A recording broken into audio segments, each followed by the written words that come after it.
ഒരാള് അവന് വേണ്ടിയുള്ള സെറ്റ് ഓഫ് റൂൾസ് അവൻ തന്നെ സ്റ്റേറ്റ് ചെയ്ത് വെച്ചിട്ട് അതിന്റെ മുകളിൽ ജീവിക്കുക. അതായത് എനിക്കിഷ്ടമുള്ള പോലെ ഞാൻ ജീവിക്കും, നീ ചോദ്യം ചെയ്യാൻ വരാം, നീ ആരാ? ഇപ്പം നമ്മളെല്ലാരും ഒന്നിച്ചിരിക്കുക, പക്ഷെ ഞാൻ വിചാരിക്കുന്ന പോലെ ഞാൻ ചെയ്യത്തുള്ളൂ, ഞാൻ ചെയ്യുന്നതിന് നിങ്ങളൊക്കെ എന്തിനാ ക്രിട്ടിസൈസ് ചെയ്യുന്നത്, നിങ്ങളൊക്കെ എന്തിനാ ചോദിക്കുന്നത്, അങ്ങനെ ചോദിച്ചു വരുന്ന ഒരു സമൂഹമാണ് ഇന്നുള്ളത്. അങ്ങനെയുള്ളവരോട് നമ്മളെ ഏത് രീതിയിൽ അവരെ അപ്രോച്ച് ചെയ്യും, എങ്ങനെ നമ്മൾ അവരെ ലൈക്ക് ഗൈഡ് ചെയ്ത് കൊണ്ടുവരുന്നത്? സിസ്റ്ററിന് എന്താ പറയാനുള്ളത്?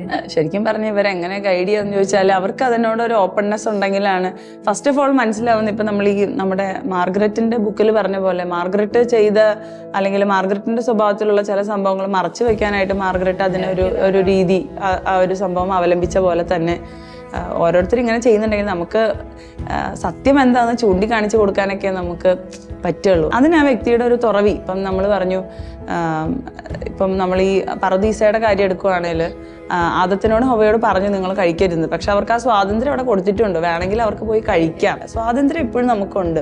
പക്ഷെ ആ സ്വാതന്ത്ര്യം നന്മ ചെയ്യാനായിട്ടും, ഈ നന്മ എന്നൊക്കെ പറയുന്നത് എന്താ, അതാണ് നമ്മളിപ്പം പറഞ്ഞു വരുന്നത്. നമ്മുടെ സമൂഹത്തിലാണെങ്കിലും ഏതൊരു കാര്യം നല്ല രീതിയിൽ നടക്കാൻ വേണ്ടിയിട്ടും ഒരു set of rules and regulations നമുക്കുണ്ട്.